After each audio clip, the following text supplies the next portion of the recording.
신바람 사연 아파트. 오늘의 사연 시작하겠습니다. 결혼한 지 반년 조금 안 되었습니다. 저랑 남편은 당시 30살로 동갑내기 커플이었습니다. 남편은 군대 다녀오고 대학 졸업 후 취직한 지 얼마 되지 않은 상황이라 당시에 모아놓은 돈이 거의 없었어요. 저도 직장 생활은 결혼하던 당시에는 3년 차, 현재 4년 차로 경력이 어느 정도 긴 편이기는 하지만 사실상 일반 사무직이다 보니 연봉이 그렇게 높은 편이 아니다 보니 모아놓은 돈이 엄청 많지는 않았습니다.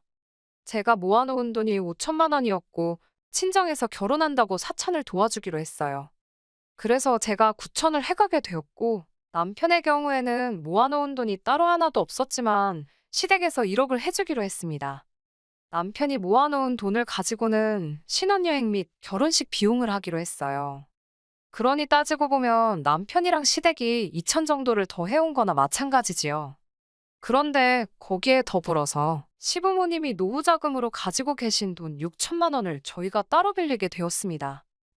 다행히 저희가 사는 지역이 서울은 아니고 이 지역 집값이 그렇게 센 편도 아니다 보니 그 돈이면 신혼집을 충분히 구할 수 있었어요. 그런데 이왕이면 빌라보단 아파트, 작은 평수보단 큰 평수, 조금씩 눈을 높이다 보니 신혼집을 구하는 과정에서 돈이 살짝 모자라게 되었습니다. 그래서 시부모님의 노후자금을 저희가 빌리게 되었던 겁니다. 사실 신혼부부를 위한 대출 제도도 잘 되어 있고 대출 금리도 좋은 편이라서 그쪽을 알아보고 있었습니다. 어차피 결혼하자마자 아이를 가질 계획도 없었고 한동안 맞벌이 생활을 유지하려고 했기에 6천 정도 대출을 받는 게 저희 재정적으로 큰 부담이 되는 편은 아니었지요. 그런데 시부모님께서 저희가 대출을 알아보고 있다는 사실을 알게 되셨고, 그러면 은행보다 이자를 더 싸게 빌려줄 테니 괜히 이자랍시고 은행 배불려주는 일 하지 말고 두 분 노후자금을 쓰라고 하셨어요. 저는 사실 내키지 않았습니다. 어떤 경우로든 가족끼리 돈으로 얽히고 싶지 않았어요. 저희가 빌려주는 상황이 아니고 빌리는 상황이었지만 제 입장에서는 그거나 똑같은 거라 생각했어요. 그런데 남편은 돈 한 푼이 아쉬운 상황에 절약을 할 수 있는 상황인데 뭐하러 거절을 하느냐 하면서 그냥 시부모님 돈을 빌려다 쓰자고 하는 겁니다. 이자를 은행보다 싸게 해주신다고 했지만 막상 돈을 빌리고 나니 은행에서 대출을 받을 때보다 0.2% 싸게 해주시는 거였어요. 대충 계산해보면 한 달에 7천 원 정도 되는 돈을 아끼게 된 거나 마찬가지입니다. 60개월 뒤에 갚기로 했는데 땅 파서 40만 원 안 나온다는 건 알지만 5년 동안 40만 원 아끼자고 은행에서 빌릴 수 있는 돈을 시부모님한테 빌리는 상황이 저는 석연치 않았습니다. 아니나 다를까 안 좋은 예감은 틀린 말이 없다더니 결국 이걸 문제로 이야기가 나오게 되었습니다. 시댁이나 친정이나 저희 신혼집에서 그렇게 멀지 않은 곳에 있습니다. 처음에 신혼여행 다녀와서는 당연히 친정과 시댁 둘 다 다녀오게 되었습니다. 맞벌이 부부다 보니까 둘이서 다 같이 쉬는 날은 주말 이틀밖에 없어요. 퇴근 후에도 시간이 있기는 하지만 보통 두 사람 다 일하느라 피곤해서 퇴근하고 나서는 보통 집에만 있지 활동적으로 어딜 다니거나 하지는 않는 편입니다. 연애를 적당히 오래 하기는 했지만 연인일 때랑 부부일 때 같은 데이트를 해도 다르게 느껴지잖아요. 거기에 두 사람 인생 중에 가장 깨가 쏟아진다는 신혼 때인데 말이에요. 그런데 쉬는 날이 되면 남편은 꼭 쉬는 날 중 하루는 시댁에서 시간을 보내고 왔으면 하더라고요. 집에서 가까운 편이니 평소에 못 찾아뵐 거리도 아니고 엄마 손맛이 그리우면 평일 저녁에 가서 저녁을 먹고 와도 되는데 꼭 쉬는 날만 되면 시댁에 그렇게 가고 싶어 안달이 납니다. 그렇다고 또 친정에 가는 걸 좋아하는 건 아니에요. 신혼여행 다녀오고 얼마 뒤부터 시댁에 거의 매주마다 가자는 식으로 나오기 시작했는데 처음에는 저도 별말 없이 잘 따라갔습니다. 시어머니가 우리 어떻게 지내는지 궁금하시대. 얼굴 보고 싶으시대라는 이유를 대면서 시댁에 가려고 하는데 그 말을 듣고 며느리인 제가 시댁에 가기 싫다 어떻게 말을 하겠어요. 그래서 처음에는 남편이 가자고 하면 그냥 별말 하지 않고 따라가게 되었습니다. 그런데 그렇게 한두 번 따라갔더니 그 후에는 그냥 이유도 없이 쉬는 날만 되면 시댁에 가는 게 일상이 돼버리더라고요. 시어머니도 처음 몇 번은 어디 가서 악덕 시어머니라고 말 나온다고 하면서 저보고 남편 옆에 붙어서 편히 쉬라고 하셨어요. 편히 쉬라고 해도 어찌 제가 시댁에서 편히 쉬어지겠습니까? 남편한테야 원래 결혼 전까지 지가 살던 지네 집이었으니 내 집인 것 마냥 두 다리 쭉 뻗고 소파에 기대서 앉아있거나 아예 소파에 벌렁 드러누워서 콧노래를 흥얼거리거나 하지만 편하게 있으라는데 그 자리에 앉아있는 제 마음이 얼마나 무거울지는 아실 분들은 아마 다 아실 거라 생각해요. 거기에 진짜 제가 아무것도 안 하고 있으면 시어머니가 저를 불러서는 이거 한 번만 도와줘라 하고 부르고 그거 해놓고 다시 쪼르르 거실로 가면 적어도 한 번 도와줘라 하시면서 결국 저한테는 겉으로는 쉬라고 하시지만 그 잠깐 사이에도 수많은 일을 시키세요. 며느리가 시댁에서 일하는 게 당연하다. 어른이 일하는데 어떻게 앉아서 쉴 생각만 하느냐 생각하시는 분들이 계신다면 어쩔 수 없지만 저 같은 경우에는 생각이 조금 다르거든요. 남편이 먼저 나서서 같이 도와줬다면, 남편도 똑같이 일을 하고 있었다면 아마 저도 기분 좋게 불평불만 없이 같이 도와드릴 수 있었을 거예요. 그런데 지는 무슨 손이 없는 건지 발이 없는 건지 시댁에만 가면 자기 마실 물조차도 제가 떠다 줘야 했습니다. 한 번은 너가 떠다 마시라고 했더니 시어머니가 물 떠주는 게 뭐가 어렵냐면서 눈치를 주시고 아이고 다리야 하면서 무릎을 붙잡으시며 남편한테 기어이 물 한 컵을 떠서 가져다 주더라고요. 그래서 그 이후부터는 그런 눈치도 보고 싶지 않아서 제가 몇 번 떠다 줬고요. 남편이 그 모양이니 솔직히 그냥 도와드려도 될 법한 일들도 그렇게 기분 좋게 할 수 있던 상황이 아니었습니다. 일하는 것뿐만이 아니지요. 새삼스럽겠지만 시댁 가서 저희가 뭐하고 오겠어요. 재롱잔치 하러 가는 건 아닐 테고 결국 식사를 같이 해야 해요. 나가서 사 먹으면 당연히 계산은 저희가 합니다. 그게 아깝다거나 생각한 적은 없었어요. 밖에 나가서 먹으면 차라리 마음은 편합니다. 그런데 시어머니가 식사를 준비해 주실 때가 있어요. 그때도 편하게 쉬라고 하긴 하지만 양념 정도만 직접 하시지 사실상 음식은 제가 다 하는 거나 마찬가지입니다. 그 고생하고 나서 식사 준비를 해놓으면 어김없이 제일 맛있거나 제일 비싼 반찬은 제가 앉은 자리에서 최대한 멀리 떨어져 있지요.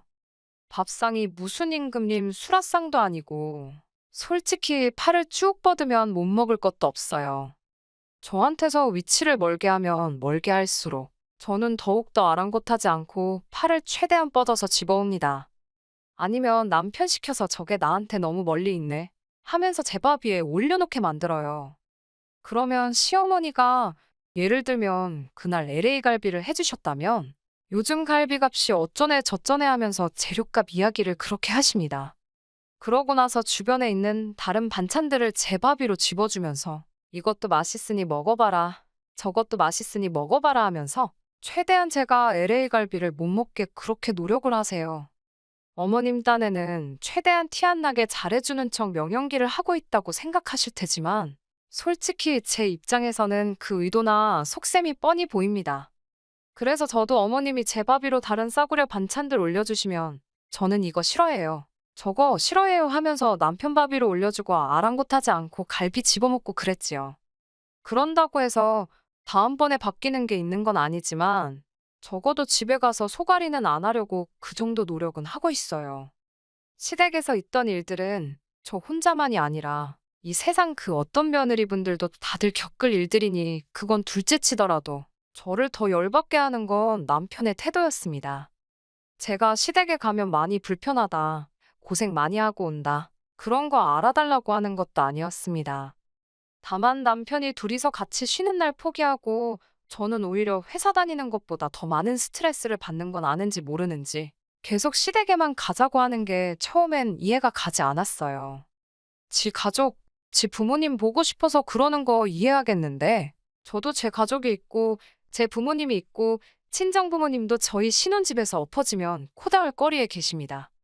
그래서 매주마다 자꾸 시댁에 가자고 하길래 이번엔 그냥 넘어가선 안 되겠다 싶어서 남편이 시댁 가자고 선수치기 전에 친정에 가자고 먼저 이야기를 꺼냈습니다. 그러니 남편이 대번에 처가에는 무슨 일로 가느냐고 묻더라고요. 거의 매주마다 시댁에 가서 시부모님하고 같이 저녁 먹고 오지 않냐. 나도 오랜만에 친정 부모님하고 같이 식사를 하고 싶으니 이번 주는 시댁 말고 친정에 가자. 이렇게 이야기를 했어요. 제가 무리한 부탁을 한 것도 아니고 한 번 시댁에 가면 친정에도 한 번은 가자고 하는 말이나 마찬가지였습니다. 그런데 남편은 얼굴에 오만상을 쓰더니 친정에 가면 자기 불편하다고 갈 거면 저 혼자 다녀오라고 하더군요. 여태까지 시댁 다닐 때는 가기 싫다는데도 몸 말도 안 되는 이유를 대면서 저를 데려가 놓고선 막상 친정에 가자니까 오만상 얼굴을 찌푸리며 불편해서 싫다고 하니 어이가 없었습니다. 그래서 저도 똑같이 말을 했지요. 나도 시댁 가면 불편하다. 너가 친정 가는 게 불편해서 나 혼자 다녀오라고 하는 거면 무슨 말 하는 건지 잘 알겠고, 나도 시댁에 가면 불편하니 앞으로 시댁 갈 일 있으면 너 혼자 다녀오라. 한마디 했습니다. 그랬더니 남편이 그건 무슨 경우냐고 하더라고요. 경우는 무슨 경우냐고, 내로남불도 아니고 내가 시댁 따라가는 건 군말 없이 바늘에 실 가듯 따라가야 하는 거고, 너가 친정 갈 때는 너 기분 따라 가고 말고 정하는 게 말이나 되냐고, 불공평한 거 아니냐고 했습니다. 그러니까 남편은 그 상황을 가지고 원래 그런 거라고 하더라고요. TV를 봐도 어디를 봐도 남편이 마누라가 친정에 가면 마누라 친정 갔다고 좋아하는 장면은 있어도 남편이 시댁에 가면 여자들이 남편 시댁 가서 너무 좋다고 하는 장면 본 적이 없지 않냐고 하는 겁니다. 말인즉슨 친정에는 여자가 혼자 가는 게 맞는 거고, 시댁에 갈 때는 당연히 며느리인 제가 남편과 같이 가야 하는 게 맞다고 하는 거예요. 그게 무슨 말도 안 되는 소리냐고. 어깃장 부리지 말고 제대로 된 이유를 대라니까 진짜. 세상에서 가장 어이없는 말 같지도 않은 걸 이유라고 대면서 지금 제가 공평 불공평을 자기 앞에서 외칠 상황이 아니라고 하더라고요. 무슨 근거로 그런 생각을 하고 있느냐고 했더니 저희 결혼할 때 결혼자금 이야기를 하는 겁니다. 우리 부모님, 그러니까 시부모님 아니었으면 지금 우리 이 집에다가 살림이나 차렸겠냐는 어이없는 소리를 하는 겁니다. 여태껏 연애했던 기간과 결혼 생활 통틀어서 했던 말 중에 제일 어이없는 소리였어요. 얼마나 어이가 없었으면 콧방귀조차 안 나오더라니까요. 어머님 아버님이 그 돈을 그냥 해주셨냐고 따졌습니다. 당장 두 분도 요즘 상황에 어디 투자하는 거보다 우리한테 이자 받는 게 더 이득이니까 그 돈을 해주신 거 아니겠냐 했지요. 혹시 은행에서 대출받아도 되는 돈을 해주시는 것 때문에 내가 매주 시댁에 가서 가사노동도 해야 되고, 사위가 친정은 대접도 안 하고 코빼기도 안 비추게 내버려둬야 하는 거냐고.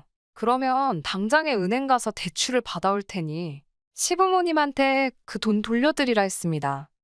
5년 동안 40만 원 아끼자고 그러기엔 내 시간도 아깝고, 내가 스트레스 받아서 골병 들고 주름 하나씩 생기는 거 생각하면 돈이 아끼는 게 아니라고요. 5년 동안 내가 한 달에 10,000원씩 해서 시부모님한테 돈 따로 보내줄 테니까 앞으로 나는 시댁에서 시어머니 일하는 거 도와주고 그러기는커녕 그냥 앞으로 시댁의 발길을 따로 안 하겠다 했습니다.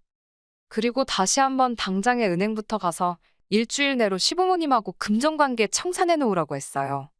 사실 여기서 남편이 조금 수그리고 들어왔으면 그냥 사소한 부부싸움 한 거로 치고 그냥 넘어갔을 거예요. 말이야 그렇게 했지만 솔직히 저렇게 돈 갚아버리고 하면 제가 시부모님한테 불만이 잔뜩 있다고 광고하는 거나 마찬가지잖아요. 사실상 싸우게 된 이유도 제가 시댁에 가는 게 싫다는 게 아니라 시댁에만 너무 신경 쓰지 말고 시댁만 가지 말고 처가도 같이 가자. 친정 부모님도 시부모 챙기듯 신경 좀 써달라. 이것 때문에 발생한 거나 마찬가지니까요. 그래서 일을 더 크게 만들고 싶지도 않았고 적당히 남편 참교육해주고 결혼 생활이라는 게 지네 집에만 잘해서 되는 게 아니다 하는 것만 알려주고 싶었어요. 그 뒤에 시댁에 가든 친정에 더 자주 가든 그건 그 나중의 일이고 짚고 넘어갈 건 짚고 넘어가자는 뜻이었으니까요. 그런데 남편은 뭘 그 상황에서 아득바득 이겨먹어야겠는지 말 잘했다고 하면서 결혼자금 이야기를 꺼내버리는 겁니다. 솔직히 시부모님이 1억을 도와주기는 했는데 남편이 모아놓은 돈이라고는 1,000만 원도 안 돼서 결혼식 비용하고 신혼여행 다녀오고 나니 남는 것도 없었거든요. 지가 모아놓은 돈은 한 푼도 안 들어가는 거나 마찬가지였는데 큰 소리를 치면서 내가 1,000만 원을 더 했네, 네가 덜 했네 따지고 계산하더라고요. 실제로 제가 해온 게 친정부모님 돈 합해서 9천 정도였으니 남편 말이 틀리지는 않았고 여전히 시댁하고 남편 쪽에서 1,000만 원 더 해온 게 맞지요. 방금 전까지는 시댁에서 빌린 돈도 해온 거라고 우겼지만 그걸 빼고서라도 여전히 자기 쪽에서 해온 돈이 더 많으니 제가 시댁 눈치를 봐야 한다고 끝까지 지 고집을 부리면서 한마디를 안 지려고 하더라고요. 제가 연애할 때 제 눈치 많이 보면서 제 기분 맞추려고 그렇게 노력하던 사람하고 같은 사람인가 싶었습니다. 결혼하고 나서 저렇게 180도 바뀌어서 가족들밖에 모르는 사람이 될 거면 왜 대체 결혼을 하려고 하는가 했는데 지금 와서 생각해보니 그 이유를 알겠더라고요. 결혼도 하지 않고 가족 품에서 살면 매일같이 같이 사랑하는 가족들 품에서 살 수 있는 게 중요한 게 아닌 거죠. 저런 사람들 심리가 내가 하기 싫은 효도를 대신해줄 사람이 생긴 거나 마찬가지라고 생각하는 겁니다. 매일같이 한 집에 지내기엔 자기가 신경 쓰거나 해야 할 일이 너무 많아서 싫지만 결혼해서 나가 살면 자기가 하기 귀찮던 신경 써야 할 일들을 마누라한테 다 시켜버리면 되는 거니 결혼하는 거 아니겠나요? 아무튼 남편이 고작 1,000만 원 가지고 제가 평생을 시댁 눈치 보면서 살아야 한다는 식으로 나오길래 저도 더 이상 그걸 참고 지내기는 싫어서 그냥 그 길로 짐 싸서 친정으로 갔습니다. 어차피 친정 혼자 가라고 했는데 어디 한번 진짜 친정에 가면 어떻게 되나 보자 하는 심정이었지요. 친정에 짐 싸들고 가니 친정 부모님께서도 무슨 일이 일어난 걸 눈치채고는 좌초지종을 물어보셨습니다. 저딴 남편을 감싸주자고 다른 말을 지어내기도 싫어서 그냥 가감없이 다 이야기해버렸어요. 친정 부모님도 굉장히 어이없어 하셨고 그 길로 남편을 소환했습니다. 남편도 제가 가자면 저 혼자 가라고 하지만 그래도 장인 장모님이라고 부르니까 오더라고요. 아니면 제가 열받은 거 보고 분위기 살피러 온 걸 수도 있고요. 아무튼 남편이 도착하자마자 저희 부모님이 남편 앞에 앉혀놓고 통장 하나 던져주시더군요. 그 통장에 있는 돈으로 시부모님한테 빌린 돈 갚고 1,000만 원 더 해줬던 것도 돌려드리라 하시더라고요. 고작 1,000만 원 더 해온 거 가지고 우리 딸 평생 눈치 보고 살게 만들 생각이면 그 돈 다 해줄 테니 앞으로 자네가 우리 집 와서 평생 눈치 보고 살라고 하시더라고요. 남편이 통장에 찍혀있는 액수를 보고 몸만 베베 꼬면서 아무 말도 못하고 있는 걸 보니 속이 후련했습니다. 그런데 또 고작 시댁 몇 번 안 가겠다고 이러는 것도 싫고 돈 얼마 가지고 어느 한 집에 눈치를 봐야 한다 이러는 것도 웃긴 것 같더라고요. 더 좋은 해결 방법이 있었는데 말입니다. 남편이 들고 있는 통장 낚아채 가지고 그럴 필요 없다고 한마디 해줬습니다. 그리고 그냥 그 길로 시부모님한테 가서 돈을 더 빌리던 신혼집을 팔아버리던 간에 결혼할 때 우리 집에서 들어간 돈 9,000만 원 다시 준비해오라고 했어요. 그리고 이혼하겠다고요. 돈 얼마 때문에 이미 남편과 남편 집구석이 어떤 사상을 가지고 있는지 그 밑바닥까지 다 보고 온 것 같은데 뭘 저희가 모자라게 했던 돈까지 메꿔가면서 상황을 바꿀 노력이나 할 필요나 있나 싶더라고요. 이렇게 살아봐야 앞으로 돈돈돈거리면서 그걸 가지고 안 봐도 될 더러운 꼴 보면서 살게 될 게 뻔한데 뭐가 좋다고 계속 붙어서 그 꼴을 보고 있어야겠나 싶었습니다. 차라리 더 늦기 전에 재빠르게 이혼해버리면 저는 저대로 눈치도 안 보고 남편이 자기 하기 싫은 효도 저한테 떠넘기는 꼴 안 봐도 되잖아요. 거기에 남편은 남편대로 그렇게 보고 싶은 부모님 찾아뵙기 위해 주말까지 기다릴 필요도 없이 한 집에서 같이 살면서 매일같이 엄마가 해주는 밥에 좋아하는 반찬 먹으면서 지낼 수 있는데 결혼해서 못 볼 꼴 보면서 참아가며 같이 사는 것보다 하루라도 빨리 이혼하는 게 서로한테 더 좋은 거 아니겠냐고 했지요. 그러니 남편이 어버버거리면서 자기 장인 장모님 눈치 보다가 이대로 있으면 안 되겠나 싶었는지 아주 이마로 바닥을 뚫어버릴 기세로 죄송합니다. 제가 잘하겠습니다 하고 석고대죄를 시작하는 거 아니겠어요? 친정 부모님이 그런 남편 모습 보고 용서해줘라 그런 말은 안 하시고 저만 쓱 쳐다보셨어요. 아마 저보고 제가 스스로 결정을 내리라고 하시는 것 같았습니다. 그래서 남편한테 2번은 없다고 말하고 그냥 이혼하자고 했어요. 한 번 용서해줄 수도 있는 일일 수도 있지만 이미 반년도 안 되는 짧은 결혼 시간 동안 1,000만 원 더하고 돈 빌려준 걸 가지고 저희 집이 무슨 평생에 걸쳐서 갚아야 할 은혜를 입은 거나 마찬가지인 것처럼 생각했고 행동했다는 걸 보면 기회를 준다고 해서 바뀔 집구석이 아니란 걸 깨달았기 때문입니다. 그 뒤로 시부모님까지 나서가지고 자기는 그렇게 생각해 본 적 없다고, 나한테는 소중한 며느리고 딸보다 더 아껴졌다고 하시는데, 그건 사실 부처님밖에 모르는 일 아니겠어요? 밥 먹을 때만 봐도 남편만 대놓고 맛있는 거 먹게 해주려고 하셨는데, 그 집 구석 딸보다 더 아껴주셨다고 하기엔 가장 치사한 게 먹는 걸로 사람 차별하는 거라던데, 말이 앞뒤가 안 맞는 소리나 마찬가지였습니다. 결국 남편과는 합의점을 찾을 필요도 없이 그냥 그렇게 결혼 반년 만에 이혼하게 되었습니다. 애써 참고 살바해야 차라리 이혼하는 게 훨씬 좋은 것 같아요. 요즘 금리가 엄청 올랐다고 하는데 그 뉴스를 보면 또 금리 오른 거 가지고 얼마나 생색을 냈을까? 혹시나 금리 올랐다고 이자도 더 받아야 한다 어깃장을 부리지 않았을까? 그런 생각이 드네요.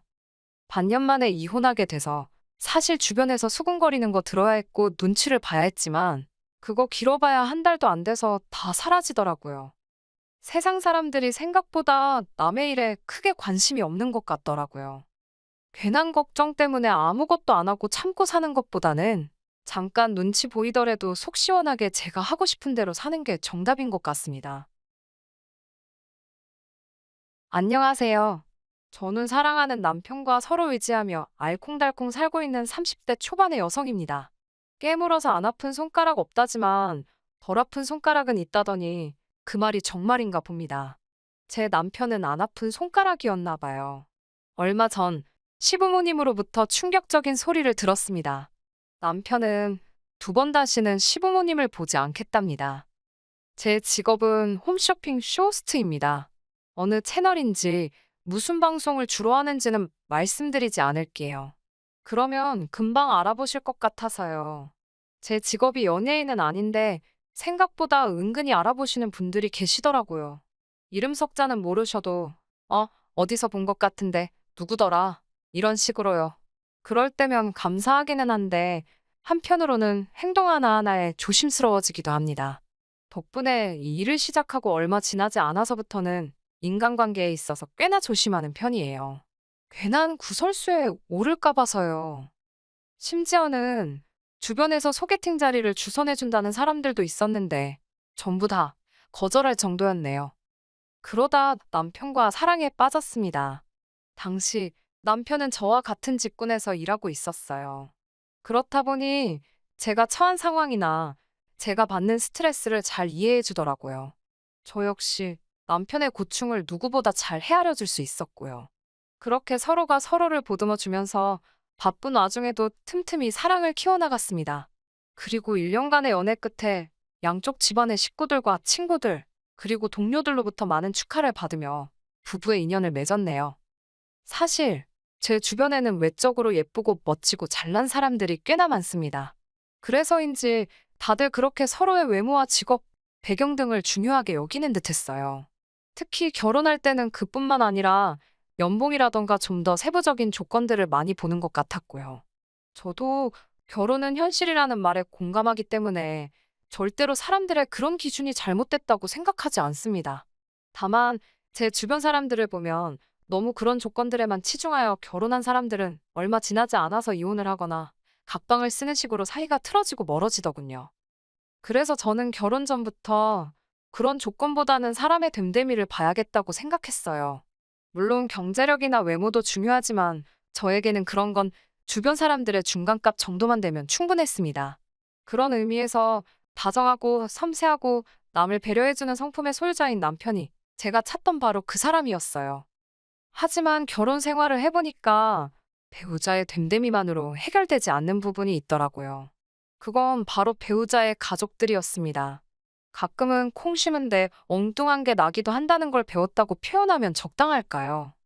시댁 식구들을 보고 있으면 남편이 불쌍하게 보일 때가 한두 번이 아닙니다. 저희 남편은 위로 3살 많은 형과 아래로 2살 어린 남동생이 있는 삼형제 중 둘째입니다. 저는 외동으로 자라서 잘 모르지만 남편에게 들어보니 삼형제 중 둘째는 아주 서러운 위치인 것 같더라고요. 일단 남편의 형, 그러니까 아주버님은 굉장히 머리가 비상했답니다. 어렸을 때는 동네에서 천재라고 하면 다들 아주버님을 떠올릴 정도였대요. 성적도 초등학교, 중학교 때까지 전교 1등을 놓친 적이 없었고요. 하지만 과학고등학교라고 전국에서 똑똑하다는 애들이 다 모인 곳에 가니까 맥을 못 추더래요. 심지어 졸업할 무렵에는 거의 꼴등이나 다름없었다나 봐요. 대학은 그래도 기본으로 하던 게 있으니 서울에 있는 학교를 가긴 했지만 본인도 자존심이 어지간히 상했을 거고 시부모님은 그런 맏아들이 안타까워 죽으려고 하시고 남편은 당시 산업 디자인을 전공하고 싶었지만 어머님 아버님이 형님한테 속된 말로 몰빵을 한 탓에 돈이 없다 하시더래요. 결국 남편은 아르바이트와 장학금 그리고 여의치 않을 때는 휴학을 해가며 간신히 학교를 마칠 수 있었답니다. 뿐만 아니라 2살 어린 동생, 그러니까 도련님은 어려서부터 운동에 소질이 있었대요. 시부모님께서는 그런 도련님을 훗날 국가대표 축구선수로 키우시겠다고 지극정성으로 공을 들이기 시작하셨고요. 그리고 개인적으로 남편에게 들은 이야기 중 이 부분이 가장 서러웠는데요. 어머님이 도련님 체력 길러주신다며 매일같이 집에서 소고기 수육을 삶으셨답니다. 소고기가 없으면 장어, 장어가 없으면 문어, 하지만 남편은 거의 먹어본 적이 없다더군요. 남편이 어린 마음에 몇 번 왜 자기는 안 주냐고 투정을 부렸었는데 어머님이 너가 뭘 잘한다고 이런 걸 먹냐고 그러시더래요. 어린 마음에 어머님의 그 말이 마치 날카로운 얼음 송곳이 되어 가슴을 후벼 파는 것 같았답니다. 제가 더 이 이야기를 듣고서 속상했던 이유는 실제로 보시면 아시겠지만 도련님과 남편이 키 차이가 10cm 가까이 나거든요. 남편도 작은 키는 아니지만 그때 같이 먹이셨으면 좀 좋냐고요. 제 남편만 그렇게 서럽게 컸다는 사실을 알게 됐을 땐 정말 제가 당한 일인 것 마냥 속상하더라고요. 하지만 이게 전부가 아닙니다. 앞으로 제가 들려드릴 이야기에 비하면 정말 이건 아무것도 아니에요. 결혼식을 올릴 때만 해도 솔직히 어머님께서 아들 삼형제를 똑같이 잘해주시는지 누구는 더 예뻐하고 누구는 더 미워하는지 제가 알 턱이 없었습니다. 다 같이 모여본 적이 없거든요. 일단 아주버님의 경우 이렇게 표현하는 게 적절한지 모르겠지만 제가 보기엔 자포자기한 사람처럼 살고 있습니다. 고등학교 때 자기보다 공부를 못하던 누구도 어디 회사에 들어갔는데 중학교 때 자기한테 수학 물어보던 누가 지금 교편을 잡았는데 매일같이 자기보다 못했던 사람들을 씹어대면서 자기 처지를 비관하고 있지요. 정작 본인은 아무 노력도 하지 않고 매일 집에서 TV만 보고 술만 마시면서 말이에요. 그런데도 부모라는 존재는 자식을 포기하지 못하나 봅니다. 시부모님께서는 그런 아주버님의 모습을 보시고도 놓지를 못하셨어요. 제가 남편과 결혼할 때부터 최근까지도 어머님께서는 일주일마다 반찬을 만들어서 아주버님 집에 가져다 주시고 간 김에 청소에 빨래까지 하고 오셨습니다. 심지어 결혼 초 저에게 네 아주버님도 너같이 예쁘고 좋은 여자 만나서 애 낳고 살면 정신 좀 차리지 않겠냐며 저 같은 여자 좀 데리고 오라고 졸라대셨는데 거절하느라 정말 진땀을 뺐습니다. 도련님의 경우도 잘 풀리지가 않았더군요. 처음엔 어머님의 극진한 정성 덕분인지 고등학생 축구 선수들 중 유망주로 손꼽히기도 했었답니다. 하지만 성공을 하기도 전에 주변에서 너무 띄워준 탓인지 남편 표현에 의하면 한마디로 허파에 바람이 가득 찼었답니다. 운동을 소홀히 하기 시작했고 그 시간에 친구들과 어울려 놀기 바빴다고 해요. 여학생들한테 인기도 많았기에 그 세상에 취해 있었고요. 그런 도련님이 안타까워 남편이 몇 번이고 타일러 보려고 했지만 잘 안 됐답니다. 결국 이후에 도련님은 입단도 못했고 대학도 못 갔습니다. 부산까지 입게 되면서 지금은 이 일도 했다가 저 일도 했다가 한마디로 하루 벌어 하루 먹고 사는 모양이더라고요.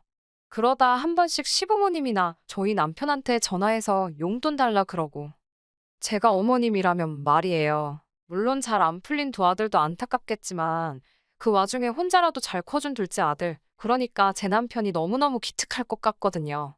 그런데 어머님은 그렇게 생각을 안 하시는 눈치였습니다. 오히려 언젠가 한 번은 저희 부부를 불러다 놓으시곤 형도 동생도 하루하루 힘들게 사는데 너희 둘만 좋아 죽는다고 티내지 말라 하셨어요. 신혼부부한테 사이좋은 티를 내지 말라니 어이가 없어서 남편하고 집에 와서 한참을 웃었지 뭐예요. 비록 시부모님이 자식을 사랑하는 방식을 제가 이해할 수는 없었지만 그때만 해도 그게 저희 결혼 생활에 직접적인 영향을 끼치진 않았기 때문에 크게 신경 쓰지는 않았습니다. 하지만 어머님이 저희 부부를 대하시는 태도가 선을 넘기 시작하면서 상황이 달라졌네요. 제가 구체적인 연봉을 밝힐 수는 없지만 예를 들자면 제가 한 달에 1,000을 번다면 남편은 7, 800 정도를 벌어요. 이건 연애할 때부터 지금까지 계속 비슷한 상황입니다. 이 부분은 결혼할 때부터 알고 있었기 때문에 저에게 큰 문제가 되지 않았습니다. 집은 제가 모은 돈과 남편이 모아둔 돈, 그리고 대출을 받아 해결했어요. 상견례 전 남편이 먼저 시부모님께 도움을 받을 수 없을 것 같다고 했습니다. 친정부모님은 그것과 상관없이 저희가 원한다면 도와주신다 하셨지만 시댁에서도 안 해주시는데 굳이 친정에서 받고 싶지 않았어요. 게다가 저희 둘 다 집에서 보내는 시간이 많을 것 같지 않았기 때문에 방 하나짜리 오피스텔에서 시작해도 괜찮겠다 싶었고요. 비록 양쪽 집으로부터 아무 지원도 받지 않았지만 그래도 식을 올린 이후로 매달 50만 원씩 용돈으로 보내드렸습니다. 많은 금액도 아니고 저희에게 부담되는 금액도 아니었어요. 당연히 생색을 낼 생각도 없었습니다. 하지만 보내드린 지 딱 1년이 지났을 때였어요. 어머님께서 물가도 올랐는데 용돈은 안 올려주시냐 하시더군요. 물가 10%씩 오르고 그런 것도 아닌데 용돈을 얼마나 올려달라는 말씀인가 싶더라고요. 애들 장난도 아니고 1, 2만 원 올려달라고 하신 소리는 아니셨을 테니까요. 제가 얼마가 필요하시냐니까 한 달에 100은 줬으면 좋겠다고 하셨습니다. 아이도 없고 둘이 맞벌이니 양쪽에 100씩 드린다고 해서 뭐 당장 어떻게 될 일은 없었지만 어머님이 너무 당당하게 요구하시니까 그것도 썩 기분이 좋지는 않더군요. 제가 100은 무리고 70으로 올려드리겠다고 했습니다. 어머님은 쓰는 김에 더 쓰지 그런다며 70을 누구 코에 붙이냐입니다. 그러면서 절 보더니 맨날 손톱하고 머리하고 그럴 돈은 있고 시애미한테 줄 수 있는 돈은 없냐고 빈정거리시더군요. 손톱하고 머리하고 저도 모르게 이걸 해야 제가 돈을 벌어 어머님을 드릴 수 있다고 말대꾸를 해버렸습니다. 평소에는 그래도 좋은 게 좋은 거라고 따박따박 말대꾸하는 성격은 아닌데 어머님이 먼저 싫은 소리를 자꾸 하시니까 저도 모르게 말이 세게 나가더군요. 그러자 어머님께서 당신 아들이 번 돈에서 100으로 달랍니다. 아드님이 얼마를 번다고 생각하시고 그런 소리를 하시는 건지 어이가 없더라고요. 저는 욕심부리지 마시고 70만 받으시라고 더는 무리라고 어머님께 단호하게 말씀드렸어요. 솔직히 어머님 아들 셋 중에 어머님한테 용돈 드리면서 그나마 자식굿이라는 건 저희밖에 없는데 한 번도 고맙단 소리를 안 하셨습니다. 만약에 남편이 둘째가 아니라 첫째나 셋째였다면 분명히 아버님이 어디서 낳아온 자식이라고 생각했을 거예요. 이후로 또다시 두어 달쯤 지났을 때였습니다. 어머님 생신이 다가오고 있었기 때문에 어떻게 하시고 싶은지 여쭐 겸 연락을 드렸지요. 어머님께서는 딱히 밖에선 드시고 싶으신 게 없으시다며 집에서 간단하게 먹자고 하시더라고요. 그러더니 저에게 솜씨 발휘 좀 해야지 그러시는 거예요. 제가 전날 밤뿐만 아니라 오전에도 촬영이 잡혀 있어서 음식 준비는 어려울 것 같다고 몇 번을 말씀드렸지만 며느리한테 미역국도 못 얻어먹는 시애미가 세상 천지에 어디 있냐며 억지를 쓰시더라고요. 정말 너무 피곤하고 짜증났지만 며느리의 숙명이다 생각했습니다. 밤늦게 집에 돌아와 새벽 2시에 미역국만 끓여놓고 기절하듯 잠이 들었어요. 이튿날 미역국은 남편이 챙기기로 했고 저는 방송이 끝나는 대로 시댁으로 가기로 했지요. 원래는 백화점에서 음식을 좀 사가려고 했는데 그나마도 시간이 여의치 않아서 급한 대로 홈쇼핑에서 팔던 음식들 중 평이 괜찮았던 것들로 몇 개 챙겨서 시댁으로 향했습니다. 시댁에 도착해 시간을 보니 그래도 늦지는 않았더군요. 벨을 누르니 제 남편이 나와서 문을 열어주는데 남편이 앞치마를 입고 있었습니다. 사실 어머님 생신이니까 당연히 아들인 남편이 앞치마 입을 수 있고 음식도 하는 게 맞지요. 그런데 가만히 상황을 보니까 제 남편만 부엌에서 밥을 하고 있고 다른 가족들은 다 같이 거실에 모여 하호 TV를 보고 있었습니다. 그 광경을 보고 있자니 속에서 부하가 치밀더라고요. 착해 빠진 건지 남편이 한다는 말이 혹시나 해서 밥통을 열어보니 밥도 하나도 없길래 자기가 밥은 일단 했답니다. 미역국도 잘 챙겨왔더라고요. 그때 거실에서 다시 아주버님과 도련님의 웃음소리가 들렸습니다. 도저히 분을 참지 못한 제가 거실로 나가 한마디 했어요. 여기 어머님 아들은 저희 남편뿐이냐고요. 그러자 두 형제가 한다는 소리가 자기들은 해본 적이 없답니다. 제가 둘 다 나가 산 지가 몇 년인데 밥 한 번 안 해본 게 자랑이냐고 쏴붙여 버렸어요. 어머님이 저에게 한마디 하시려는 찰나 제가 먼저 이제 두 분한테 밥하는 거 정도는 가르치셔야 되지 않겠냐고 쏴붙였어요. 이래서 어떤 여자가 시집 오겠냐고요. 다 차려진 생일상을 보시더니 어머님께선 겨우 하신다는 소리가 정성이 없답니다. 며느리한테 이런 생일상 받는 시애미는 당신밖에 없을 거라고 밥 한 술에 한숨 한 번이었어요. 분명히 못한다고 했는데 억지로 시키시곤 있는 대로 깎아내리시니 저도 밥맛이 뚝 떨어지더라고요. 그런 와중에도 아주버님하고 도련님은 개의치 않고 밥만 잘 먹대요. 오직 제 남편만 어머님 기분을 살피느라고 그러지 말고 이것도 드셔보셔라. 저것도 드셔보셔라 권하고 있었습니다. 집에 갈 때쯤 어머님이 부엌에서 아주버님과 도련님한테 뭘 좀 챙겨주시는 것 같았습니다. 전 별 관심도 없었고 딱히 궁금하지도 않더라고요. 그때 남편이 저희 건 없냐며 어머님께 물어봤어요. 어머님이 살짝 당황하신 눈치였어요. 남편한테 제가 그냥 가자고 했는데 남편은 고집을 피우더라고요. 그러자 어머님은 티나게 못마땅한 티를 내시며 너도 가져가라며 작은 반찬통 하나를 주셨습니다. 남편이 아주버님과 도련님 걸 보더니 바뀐 거 아니냐고 물었어요. 우리는 두 식구고 저쪽은 혼자인데 어째서 저쪽 반찬통이 훨씬 크냐고요. 그러자 어머님께선 너네 입이 짧지 않냐면서 우물쭈물 말끝을 흐리셨어요. 딱 봐도 저희한테는 주시려던 생각이 없으셨던 거지요. 저는 남편을 쿡 찌르며 그만하고 가자고 했습니다. 남편 표정이 영 좋지 않았어요. 집으로 돌아와 어머님이 챙겨주신 반찬통을 열었습니다. 저도 남편도 솔직히 너무 실망하고 말았어요. 차라리 안 가져오느니만 못한 상황이었거든요. 드시던 거였어요. 하얀 콩나물이었는데 어떻게 드신 건지 한쪽에만 벌겋게 고추장 같은 게 묻어 있더라고요. 누가 봐도 이건 통째로 열어놓고 드시던 반찬통이었습니다. 저보다도 남편이 먼저 열받은 티가 확 나더라고요. 어찌나 표정이 살벌하던지 제가 다 무서울 지경이었습니다. 저도 모르게 어머님이 착각하시고 잘못 주신 것 같다고 어머님을 두둔하게 될 정도로요. 그리고 이튿날 남편은 평소보다 훨씬 이른 아침에 지난밤 시댁에서 가져온 문제의 반찬통을 가지고 집을 나섰습니다. 얼마 뒤 돌아온 남편에게 반찬은 어쨌냐니까 어머님 현관 앞에 던져놨답니다. 사진도 찍어왔는데 가관이더라고요. 제가 미쳤냐니까 안 미쳐서 이 정도였다며 다시 침대에 올라가 아무 일도 없었다는 듯이 자는 남편이었습니다. 몇 시간 뒤 어머님께서 뭐 하자는 거냐고 연락을 해오셨습니다.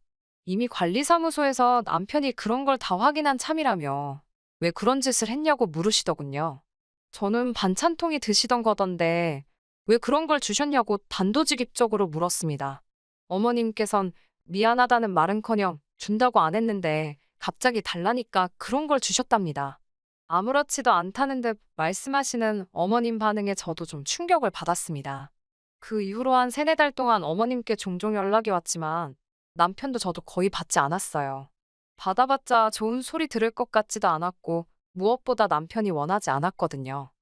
그리고 얼마 전 저와 남편이 결단을 내리게 된 결정적인 사건이 있었습니다. 아버님께서 당신이 사시는 집이 전세 계약이 끝났는데 그 건으로 저희와 긴히 상의할 것이 있다며 저희를 집으로 부르셨습니다.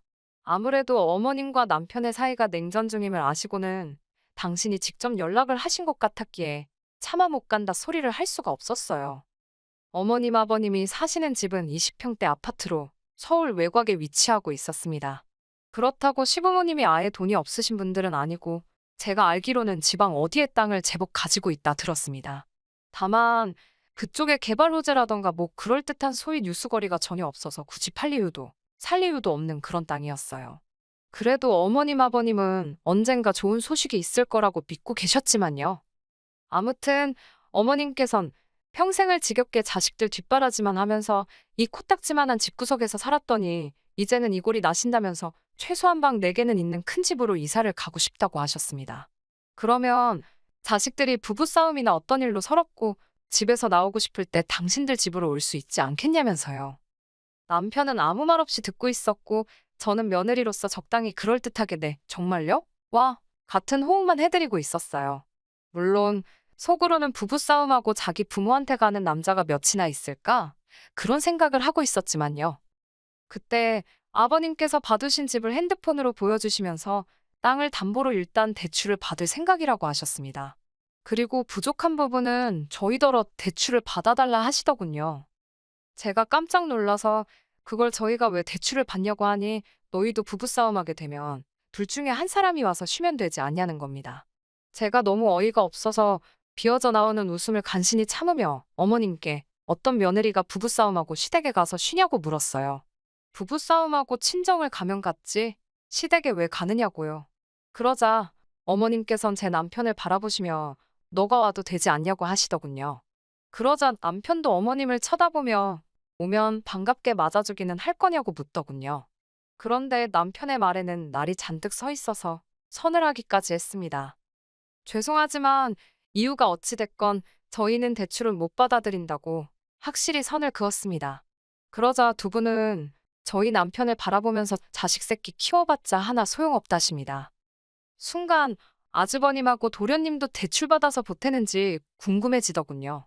어머님께 두 사람에게도 물어보셨냐 하니까 둘은 결혼을 안 했으니 부부싸움할 일이 없는데 뭐하러 대출을 받냐고 그러시대요. 당신들이 큰 집으로 이사를 가는 이유 중 하나는 너희들이 쉴 곳이 없을 때 쉬러 오라는 뜻인데 혼자 사는 애들이 집에서 쉬지 뭐하러 여길 오냐면서요. 그런 애들한테 대출을 받으라는 건 말이 안 된답니다. 하지만 저희는 결혼한 부부인 만큼 사올 확률이 높고 그러면 저희 둘 중 한 명은 무조건 집에서 나오고 싶어질 텐데 그때 시댁에 오면 되니까 대출을 받으라는 말도 안 되는 어머님 아버님의 문논리였어요. 어머님은 대출 받는 게 부담스러워서 그러는 거면 당신들이 대출을 좀 더 받을 테니 매달 원금하고 이자 얼마씩 어머님 통장으로 이체를 하랍니다. 그것도 좋은 생각인 것 같다면서요. 대신 밀리면 절대로 안 된다고 신신당부를 하시더라고요. 저희는 계속해서 싫다고 안 된다고 하는데 어머님은 저희 의견을 전혀 들으시려 하지 않으셨습니다. 남편은 나지막히 늘 이딴 식이었다며 화를 내기 시작했습니다. 공부 잘하는 형한테 치이고 운동 잘하는 동생한테 치여도 어머니한테 한 번 대든 적 없는 나한테 왜 그러시는 거냐며 내 나이가 30이 넘었는데도 어린 시절 느꼈던 비참한 마음을 또 느끼게 만드냐며 남편은 짐승처럼 울부짖고 있었습니다. 도대체 이럴 거면 자기를 왜 낳았냐면서 부모가 자식을 품어줘야지 왜 자식이 부모를 이해하고 품어야 하냐면서 소리를 지르더군요. 남편의 그런 모습을 처음 보셨는지 어머님 아버님께선 잠시 말문이 막히신 듯 했습니다. 만약 그때 어머님이든 아버님이든 둘 중 한 분이라도 남편에게 진심으로 미안했다고 사과 한마디만 해주셨다면 상황이 이렇게까지 악화되진 않았을 겁니다. 하지만 어머님께서는 너가 어려서부터 뭘 잘한 게 있어야 너한테도 투자할 맛이 나지 않았겠냐며 당신이 개같이 돈 벌어서 허튼 데 썼어야겠냐고 오히려 남편에게 화를 내시더군요. 그나마 너는 지금 직업도 있고 장가도 갖고 다 가졌지만 네 형이나 동생은 지금 저 모양 저 꼴로 사는데 불쌍하지도 않냐면서 남편더러 넌 왜 너밖에 모르냐고 못돼 처먹은 자식이랍니다. 그러자 남편이 어차피 자기는 이러나 저러나 욕먹는 것 같다면서 기왕 이렇게 된 것 속에 있던 말이나 다 하고 가겠다더니 이제 10원짜리 한 장 못 드린다고 그러더군요. 그러자 어머님 아버님도 그까지 푼 돈 필요 없다며 땅 팔아 쓰시겠답니다. 남편은 땅으로 국을 끓여 드시던 떡을 해잡수시던 마음대로 하시라며 자기도 이제 어디 가서 누가 묻거든 부모 다 죽었다 할 거랍니다. 어머님 아버님도 자식 하나 죽은 셈치라대요. 남편 입에서 그토록 모진 소리가 나올 줄은 상상도 못했습니다. 남편은 덧붙이기를 행여나 제 와이프한테 연락해서 허튼 소리 하시거나 귀찮게 하지 마시라고. 그러면 그땐 형이나 동생한테도 제가 어떻게 나갈지 모르겠다며 살벌하게 경고를 날리더군요. 그제서야 아버님은 아들 자식이 머리통이 커지더니 부모한테 못하는 소리가 없다며 화를 내시면서도 어머님께 빨리 애한테 미안하다 소리 안 하고 뭐하냐며 소리를 지르셨어요. 하지만 어머님은 여전히 고개를 빳빳이 드시고는 당신은 최선을 다해서 자식을 키웠을 뿐이랍니다. 가능성이 없어서 투자를 안 했을 뿐이라며 저희더러 집값 안 오를 것 같은데 그 집 사는 멍청이도 있냐고 그러시더군요. 정말이지 제 어머님이지만 어떻게 자식을 집에다 비교할 생각을 하실 수 있는 건지. 남편도 차라리 잘 됐다며 멍청한 형 동생 때문에 맞이도 아니고 받은 것도 없이 자랐는데 혼자 효자 노릇 다 뒤집어 쓰는 줄 알고 걱정이 많았답니다. 그런데 이제 어머님 덕분에 마음 편하게 그런 책임감을 떨굴 수 있게 된 것 같다며 감사하다고 하대요. 그러면서 두 번 다시 연락하지 말라고 아주 못을 박았습니다. 저희 둘은 그날 이후로 지금까지 시부모님과 연락하지 않고 있습니다. 처음 며칠은 제가 그런 것도 아닌데 마음이 어찌나 불편하던지요. 그럴 때마다 남편은 그 어느 때보다 마음이 홀가분하고 편하다며 이게 다 제 덕분이랍니다. 부모한테도 못 받아본 무조건적인 지지와 사랑을 저에게서 받는다면서 매일 저를 보고 고맙다고 하네요. 부모 자식 사이는 하늘에서 내려준 인연이라 쉽게 끊을 수 없다는 말 들어보셨지요. 저도 그 말이 맞다고 생각합니다. 세월이 얼마나 걸릴지는 모르겠지만 언젠가 시부모님이 남편의 마음을 이해해 줄 날이 왔으면 좋겠습니다. 남편 가슴에 남은 응어리는 꼭 시부모님께서 풀어주셨으면 좋겠네요. 그리고 이건 궁금하실까봐 덧붙이는데 시부모님께선 땅을 내놓으셨답니다. 그런데 당신들이 알고 있던 시세보다 더 똥값으로 떨어져서 팔아도 재미는커녕 허탈감만 느끼시게 생긴 모양이에요. 그리고 저희가 드리는 용돈이 끊기면서 그동안 아주버님과 도련님한테 해다 주시던 반찬도 끊어진 것 같더라고요.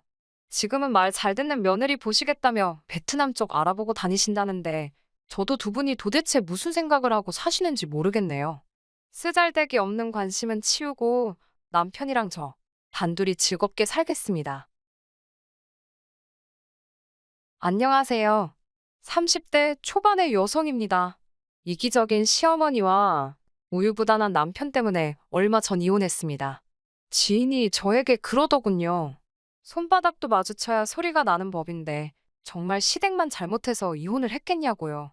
그 소리를 들으니 어찌나 억울하던지. 그래서 여기 푸념하러 왔습니다. 저에게는 쌍둥이 여동생이 있습니다. 8분 차이로 태어났어요. 저에게는 최고의 친구이자 하나뿐인 영원한 반쪽이나 마찬가지인 존재이지요. 어려서는 워낙 서로 붙어 다녀서 저희를 딱풀이라고 부르는 사람들도 있었을 정도입니다. 게다가 유치원부터 대학에 들어가기 전까지 모든 학교를 같이 다녔으니 각 학교에 저희가 모르는 학생들은 있어도 저희를 모르는 학생들은 없었을 정도였어요. 저희가 워낙 비슷한 외모를 가지고 있다 보니 성격도 비슷할 거라고 생각하는 사람들이 많았습니다. 하지만 저는 좋은 게 좋은 거라고 매사 둥글게 넘어가길 좋아하는 반면 동생은 뭐든지 시시비비를 가려야 하고 할 말은 해야 하는 성격이었습니다. 서로 성격이 달랐기 때문인지 학교에 진학한 이후로는 저는 주로 독서나 연극 감상 같은 동아리 활동을 즐긴 반면 동생은 치어리더부라던가 댄스 동아리 같은 활동을 좋아했지요. 이건 여담이지만 동생이 활동하던 동아리들은 항상 군기잡기가 장난이 아니었어요. 한 번은 댄스 동아리 부원들이 절 동생으로 오해하곤 제가 자기들 인사를 무시했다고 절 가만두지 않겠다며 교실로 쫓아왔던 적도 있습니다. 나중에야 오해라는 걸 알고 사과를 해오긴 했지만 정말 무서웠답니다. 20살이 되면서 저와 동생은 완전히 다른 길을 걷게 되었습니다.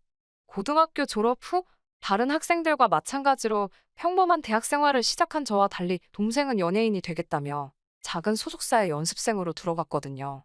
이후로는 저는 저대로 대학 생활로 인해 바쁜 시간을 보내게 되었고 동생 역시 금방이라도 연예인이 되려고 저러나 싶을 만큼 거듭되는 연습에 치여 사는 눈치였어요. 같은 서울 하늘 아래 살면서도 한 달에 한 번 얼굴 보기도 어려울 만큼이요. 하지만 제가 대학을 졸업하고 회사에 들어갈 때까지도 동생은 데뷔를 하지 못했습니다. 처음엔 가수를 준비한다더니 나중엔 배우가 된다고 했고 마지막에는 개인 방송을 해볼까 그러더라고요. 솔직히 가족으로서 안타깝고 동시에 답답했습니다. 그렇다고 동생을 탓할 수는 없었어요. 동생이 누구보다 치열하고 열심히 살아온 걸 제가 옆에서 똑똑히 지켜봤으니까요. 한편 회사에 입사하고 얼마 지나지 않아 회사 복지의 일환으로 회사에서 운영하는 병원에서 건강검진을 받을 수 있는 기회가 생겼습니다. 동생이나 저나 젊다는 이유로 제대로 검사를 받아본 적이 없었기에 이참에 동생과 함께 받아봐야겠다 싶더라고요. 그 무렵 동생이 유난히 살도 많이 빠졌고 체력이 딸린다는 말도 심심찮게 했었거든요. 그리고 그 건강검진에서 저는 청천벽력 같은 소식을 듣게 되었습니다. 적어도 저는 건강검진을 받는 동안에도 크게 신경 쓰이는 건 없었습니다. 평소에 감기 한 번 걸리지 않을 만큼 체력엔 자신이 있었거든요. 아직 한참 젊은 나이였는데 큰 병이 있을 거라곤 누가 상상이나 했겠어요? 하지만 동생은 꽤나 긴장한 눈치였습니다. 그래도 전 설마 했어요. 동생에게 그런 큰 병이 있을 거라곤 짐작조차 하지 못했지요. 그리고 슬픈 예감은 빗나가지 않았습니다. 동생은 폐암이었어요. 혹시나 안 좋은 소문이라도 나면 대비하지 못할까봐 담배는커녕 맥주 한 잔도 입에 대지 않던 아이였는데 말이지요. 도무지 이유를 떠올릴 수가 없었습니다. 저와 동생 그리고 부모님까지 모두가 좌절과 고통으로 힘들어했네요. 애가 타는 가족들과 달리 동생은 연명치료도 싫다, 가족들에게 짐이 되기도 싫다며 삶에 대한 의지를 놓아버린 듯 했어요. 그리고 1년 반 만에 그렇게 가버렸습니다. 지금 다시 떠올려봐도 눈물부터 흐르네요. 앞으로도 제 인생에 있어 그때보다 더 힘든 순간은 없을 거예요. 진작에 동생을 살피지 못한 제 자신을 도무지 용서할 수 없었습니다. 솔직히 말씀드릴게요. 그 무렵 저에게 힘이 돼준 건 친정 부모님도 아닌 다른 누구도 아닌 바로 남편이었습니다. 당시만 해도 남편과 저는 오빠 동생 사이로 지내는 지극히 평범한 관계였어요. 대학교 전국 동아리 활동을 하면서 알게 된 남편은 저보다 3살이 많습니다. 하지만 재수도 하고 군대도 다녀왔던 터라 오히려 학년은 저보다 한 학년 아래였지요. 그렇다 보니 선후배라기보다는 오빠 동생처럼 지냈네요. 같은 학교가 아니었기에 자주 만날 수는 없었지만 서로 곧잘 연락도 주고받았고 때로는 힘이 되는 이야기도 해주는 그런 사이였어요. 남들의 어설픈 위로와 영양가 없는 조언에 지쳐가던 저에게 묵묵히 제 이야기를 들어주기만 하던 남편은 어떻게 보면 그 당시 제게는 유일한 숨구멍이었습니다. 솔직히 매일매일 눈물바다로 지내시는 부모님 앞에서 저도 슬프다고 말할 수가 없었거든요. 저까지 힘들어하면 저희 가족이 그대로 무너질 것 같았으니까요. 하지만 왜인지 남편 앞에서는 제 감정을 어느 정도 드러낼 수 있었어요. 그렇다 보니 그 당시에는 남편만이 유일하게 절 생각해주는 사람 같았고 점점 남편에게 기대는 시간 또한 길어만 갔네요. 1년 가까운 시간 동안 여동생을 그리워하며 살았습니다. 어쩌면 버텼다는 표현이 더 어울릴지도 모르겠어요. 그리고 그 시간 동안 한결같이 제 곁에 있어주던 남편과 저는 자연스레 연인 사이가 되었습니다. 이후로 6개월 만에 결혼까지 하게 되었고요.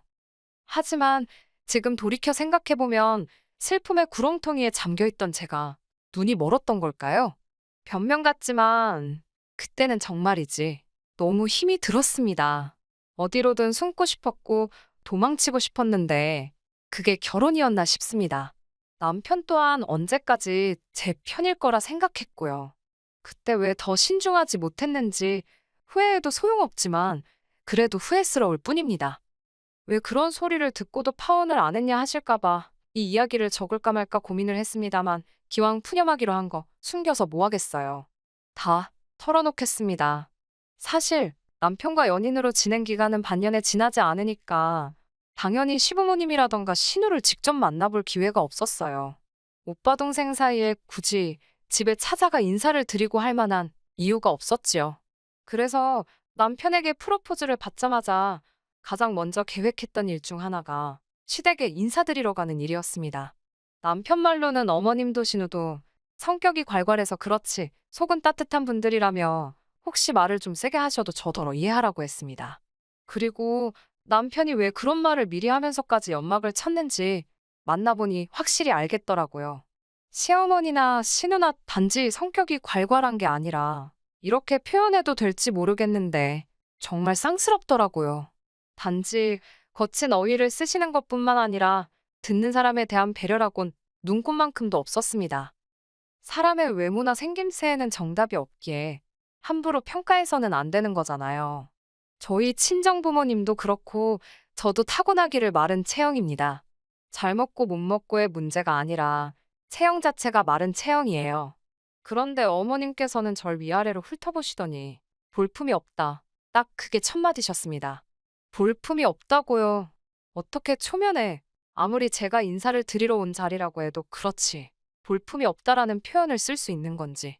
생각지도 못한 어머님의 말씀에 당황한 나머지 말도 제대로 안 나오더라고요.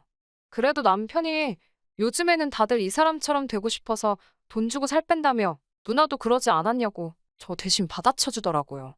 그제서야 저도 신우를 제대로 보게 되었는데, 어휴, 따로 표현은 안 하겠습니다만, 절에서 맞는 사이즈나 사 입을 수 있겠나 싶더라고요. 아무튼, 어머님께선 남편의 말을 들으시더니, 그래도 네 누나 정도는 돼야 애도 잘 낳고 건강하게 오래 산답니다. 이 말도 솔직히 곱게 들리지는 않았지만, 하나하나 걸고 넘어질 수도 없는 노릇이었고, 그냥 한 귀로 듣고, 다른 귀로 흘리자는 심정이었지요. 식사 시간 동안 이런저런 대화가 오고 갔습니다. 아버님께선 건강 관리를 잘해야 한다는 뭐 그런 이야기를 하셨고요. 그러자 어머님께선 당신 지인의 자식이 죽을 병에 걸려서 몇 달째 병원에 입원해 있네요 전에 하시며 떠들고 계셨습니다. 그 부모들은 어디 놀러도 못 다니고 그동안 모아놓은 돈만 다 까먹고 있다면서요. 그러더니 갑자기 생각났다는 듯이 제 동생 이야기를 물어보시더군요. 암이었다면서 니네 부모 중에도 안 걸렸던 사람이 있냐? 니네 할머니나 할아버지는 다 멀쩡하셨냐? 병원비는 많이 안 들었냐? 보험금 좀 받았냐? 정말 입에 담기도 기분 나쁘고 불편한 질문들이 이어졌지만 그래도 최대한 제 감정을 억누르며 적당히 대답해드렸습니다. 맞은편에 앉아있던 남편이 워낙 난처한 표정을 짓고서는 입모양으로 연신 미안하다고 사과를 해대고 있었기에 속에서 올라오는 분노를 간신히 누르고 있었지요. 하지만 어머님께서 상둥이는 원래 둘 중에 하나는 죽을 운명으로 태어나는 거란 말씀을 하셨을 땐 도무지 제 화를 다스릴 수가 없었습니다. 그게 무슨 말씀이시냐니까. 하나가 받아먹을 걸 애미 뱃속에서 둘이 나눠 먹으니 하나가 원래 부실할 수밖에 없다나요.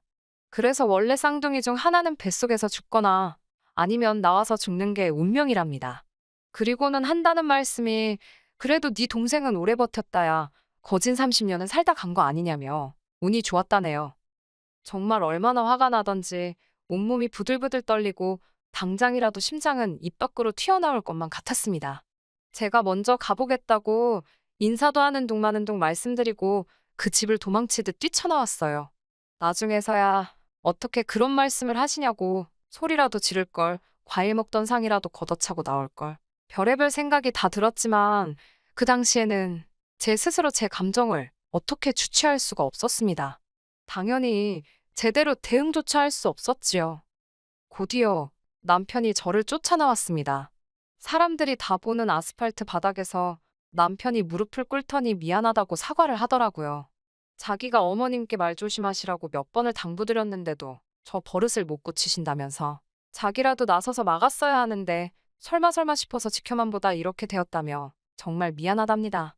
지나가는 사람들이 수군거리며 남편과 저를 힐끔거렸어요. 남편이 사과를 할수록 왜인지 눈물이 하염없이 쏟아지더라고요. 이후로도 한 일주일 동안은 결혼이고 뭐고 못하겠다 싶었습니다. 남편은 전화와 문자로 몇 번이고 저에게 용서를 구했고 친정부모님께서도 교양 없는 여편네가 헛소리 짓거렸다 생각하고 넘어가랍니다. 남편 하는 걸 보니 한 번 더 기회를 줘도 될 것 같다면서요. 그렇게 하게 된 결혼입니다. 당연히 시댁에 대한 제 마음이 좋을 리 없었지요. 그래도 사람들이 말하는 며느리돌이 하고 살았습니다. 솔직한 제 심정으로는 며느리돌이나 많아 그까짓 거 진짜 개나 줘버리고 싶었지만 친정부모님 얼굴에 속된 말로 똥칠할까봐 했어요. 남편도 어머님의 막말 사건 이후로는 어머님이 행여나 저에게 말실수하시지 않도록 중간에서 그런대로 처신을 잘해주었고요. 하지만 결국 팔은 안으로 굽는다더니 그 말이 딱이었습니다. 당시 남편과 저는 회사에서 멀지 않은 곳에 위치한 아파트에서 전세살이를 하고 있었어요. 사실 결혼 준비를 할 때 남편 말로는 한 5천 정도는 도움을 받을 수 있다고 했습니다. 저희 친정에서도 그 정도의 돈이나 아니면 자동차를 사주시겠다 하신 상황이었고요. 외에도 남편이 모아둔 돈이 8천 정도 있었고 저도 7천 정도 준비되어 있었으니 넉넉하진 않아도 크게 부족함 없는 시작을 할 수 있겠구나 싶었지요. 하지만 청첩장까지 나오고 나서야 어머님께서는 신우는 아직 결혼도 못했는데 동생이 먼저 가는 것도 부족해 재산까지 다 털어먹어야겠냐며 저와 남편을 나무라셨어요. 남편은 남편대로 크게 스트레스를 받은 눈치였고 저는 치사하고 더럽다 싶었지요. 홧김에 친정부모님께도 안 도와주셔도 된다 하곤 그 길로 아파트 전세를 계약해버렸습니다. 그래서 얼떨결에 반반 결혼을 하게 되었네요.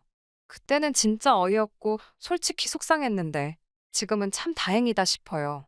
저랑 남편 사이에 얽힌 문제가 없다 보니까 막상 이혼을 하는데도 재산 분할이나 마나할 것도 없고 그냥 시간 문제더라고요. 아무튼 그렇게 남편과 저희 둘이 나름대로 생활을 꾸려가고 안정을 찾아가는 중이었습니다. 그런데 올봄 남편이 신우가 저희 아파트 라인으로 이사를 오기로 했다는 거예요. 왜? 왜 신우가 우리 아파트 라인으로 이사를 오냐고 물었습니다. 신우가 다니던 직장은 저나 남편이 다니던 직장과는 반대 방향에 위치하고 있었거든요. 그리고 시댁은 그 근처에 있었고요. 아무리 생각해봐도 신우가 갑자기 저희 아파트로 이사를 온다는 게 이해가 되질 않았습니다. 남편은 지나가는 말처럼 누나가 아프대 그러더군요.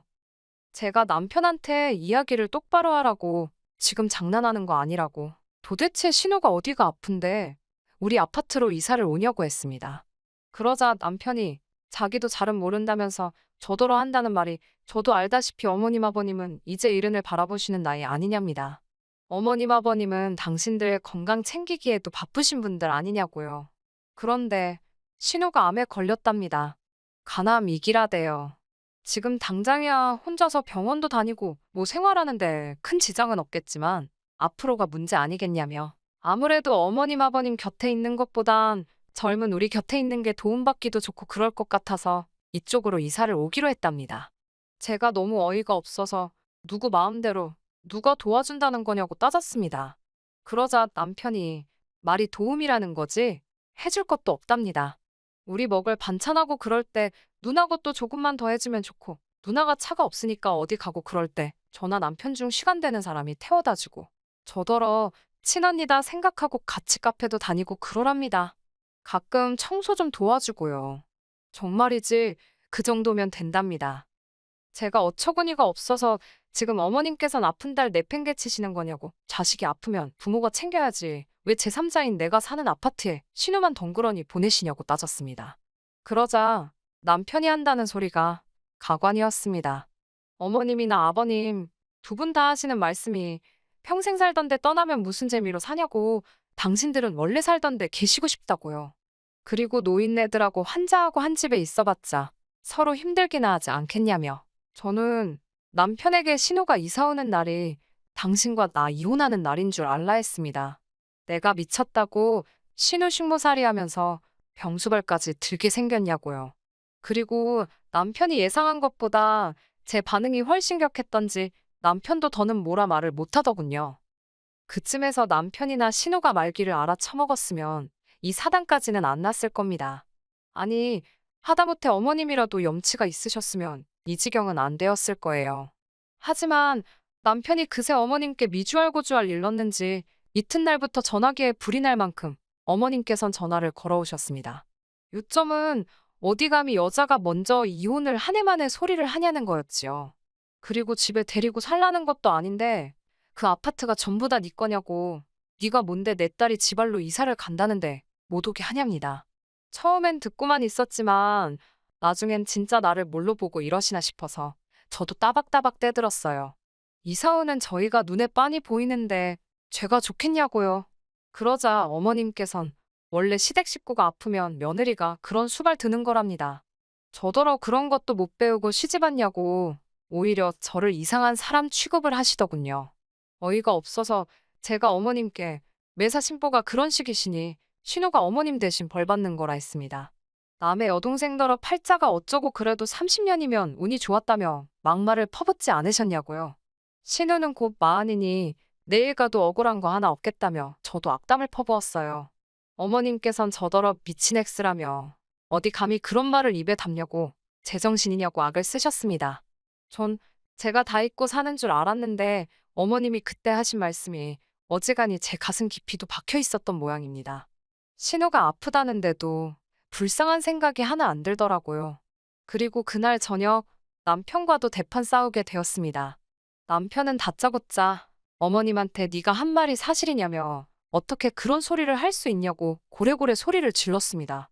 어머님이 나한테 막말하실 때는 나한테 사과나 했지. 어머님껜 찍소리도 못 해놓고 지금은 나한테 악을 쓰는 그 모습이 참 낯설더라고요. 이런 인간 앞으로 믿고는 못 살겠다 싶었습니다.